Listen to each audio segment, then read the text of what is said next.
नमस्कार मित्रांनो, स्वागत आहे आपल्या यूट्यूब चॅनलवर। आपल्या चॅनलवर नवीन असाल तर चॅनलला सबस्क्राईब करायला विसरू नका, जेणेकरून नवीन माहिती तुमच्यापर्यंत लवकरात लवकर पोहोचेल। तर विद्यार्थी आपण आज या व्हिडिओमध्ये पाहणार आहोत की बृहन्मुंबई महानगरपालिका यांनी 11 एप्रिल 2025 रोजी एक PDF प्रसिद्ध केलं आहे। तर त्यामध्ये त्यांनी कट ऑफ बद्दल, सर्व प्रवर्गातील कट ऑफ बद्दल त्यांनी संपूर्ण डिटेल माहिती सांगितली आहे। त्याचप्रमाणे आपण या व्हिडिओमध्ये पाहणार आहोत की बरेच विद्यार्थी विचारत होते की सर मला 116 मार्क मिळाले आहेत, परंतु PDF मध्ये 90 मार्क मिळवलेल्या विद्यार्थ्यांचं सिलेक्शन झालेलं आहे, परंतु माझं सिलेक्शन का झालं नाही, या सर्वच प्रश्नांची उत्तरं मिळणार आहेत। त्याचप्रमाणे BMCने 1846 पैकी फक्त 1825 उमेदवारांची निवड केलेली आहे, तर उरलेल्या 21 विद्यार्थ्यांचं काय झालं हेही आपण या व्हिडिओमध्ये पाहणार आहोत। तर चला व्हिडिओला सुरुवात करूया की BMCने 2/12/2024 ते 12/12/2024 या कालावधीमध्ये विविध परीक्षा केंद्रावर परीक्षा संपन्न केली होती आणि त्याचा निकाल 25 फेब्रुवारी 2025 रोजी प्रसिद्ध केला होता।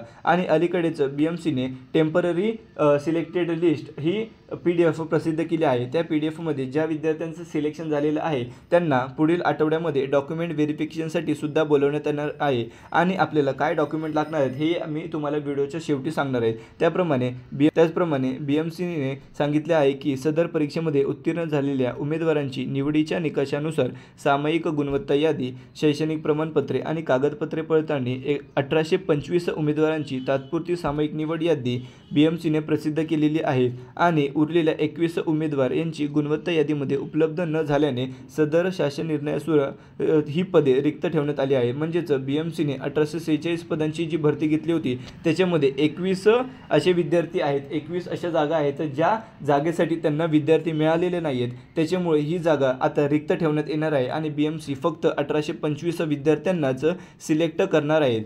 ठीक आहे, तर त्यानंतर BMCने ही तात्पुरती निवड यादी प्रसिद्ध केली आहे, परंतु बरेच विद्यार्थी म्हणत होते की सर आमच्या प्रवर्गाचा कट ऑफ किती लागलेला आहे, आमच्यापेक्षा कमी मार्क मिळालेल्या विद्यार्थ्यांचं सिलेक्शन झालं आहे परंतु आमचं सिलेक्शन झालं नाही आहे। त्याच्यामुळे BMCने ही कट ऑफ यादी प्रसिद्ध केली आहे। ही कट ऑफ यादी जर तुम्ही अजूनपर्यंत पाहिली नसेल तर ती तुम्हाला कुठं मिळणार आहे, तर आपल्या चॅनलच्या डिस्क्रिप्शन बॉक्समध्ये टेलिग्राम चॅनलचं आपण लिंक दिलेली आहे। स्पर्धा परीक्षा अपडेट विथ शुभम हे आपलं टेलिग्राम चॅनल आहे। या चॅनलवर तुम्ही जाऊन तिथे तुम्हाला ही PDF मिळणार आहे।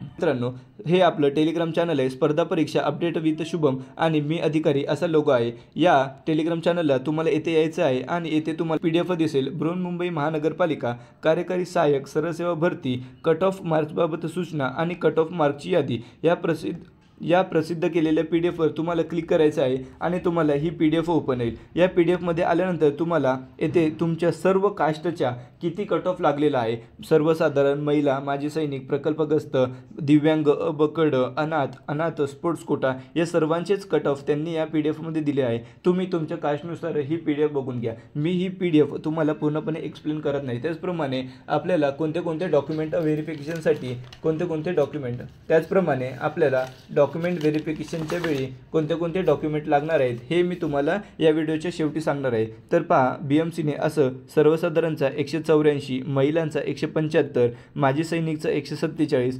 दिव्यांगांचा 181 असा कट ऑफ लावलेला आहे। हा कट ऑफ तुम्ही तुमच्या कास्टनुसार पाहून घ्या। आणि विद्यार्थी मित्रांनो, नक्कीच मी जो तुम्हाला एक्सपेक्टेड कट ऑफ सांगितला होता तेवढाच BMCचा कट ऑफ लागलेला आहे।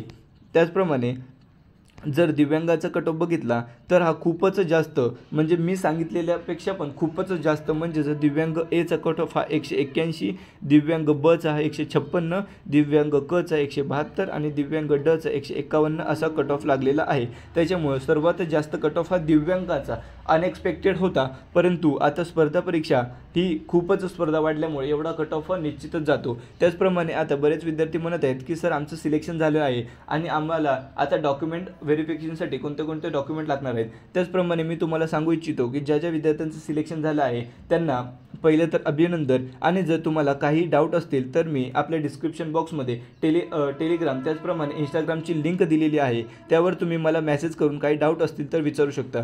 तर तुम्हाला शाळा सोडल्याचा दाखला, बर्थ सर्टिफिकेट, त्याचप्रमाणे डोमेसाईल सर्टिफिकेट म्हणजेच महाराष्ट्राचा रहिवासी दाखला हे डॉक्युमेंट लागणार आहेत. त्याचप्रमाणे टायपिंग सर्टिफिकेट यांचे तुम्हाला 30 आणि इंग्लिश 40 यांचे GCC TBC महाराष्ट्र शासनाचंच तुम्हाला सर्टिफिकेट लागणार आहे. त्यानंतर जात वैधता सर्टिफिकेट, कास्ट व्हॅलिडिटी सर्टिफिकेट जर तुमच्याकडे नसेल तर तुम्हाला 6 महिन्याची मुदत दिली जाते. त्याचप्रमाणे जर तुमच्याकडे MSCITचं सर्टिफिकेट नसेल तर तुम्हाला 1 वर्षाची मुदत दिली जाते. या कालावधीमध्ये तुम्हाला हे सर्टिफिकेट तुम्हाला काढून त्या BMCच्या ऑफिसमध्ये जमा करायचे आहेत. त्याचप्रमाणे SSC, HSC आणि ग्रॅज्युएशनचे सर्टिफिकेट फॉर्म भरताना तुम्ही जे सर्टिफिकेट अपलोड केलेले आहेत त्या सर्वांचीच ओरिजिनल आणि झेरॉक्स प्रिंट तुम्हाला लागणार आहे. आणि आता ज्या विद्यार्थ्यांची निवड झालेली आहे त्यांना पुढील आठवड्यामध्ये डॉक्युमेंट व्हेरिफिकेशनसाठी बोलवण्यात येईल. त्याच्यानंतर BMC फायनल मेरिट लिस्ट आणि फायनल ज्या विद्यार्थ्यांचं सिलेक्शन झालेलं आहे ही लिस्ट प्रसिद्ध करणार आहे.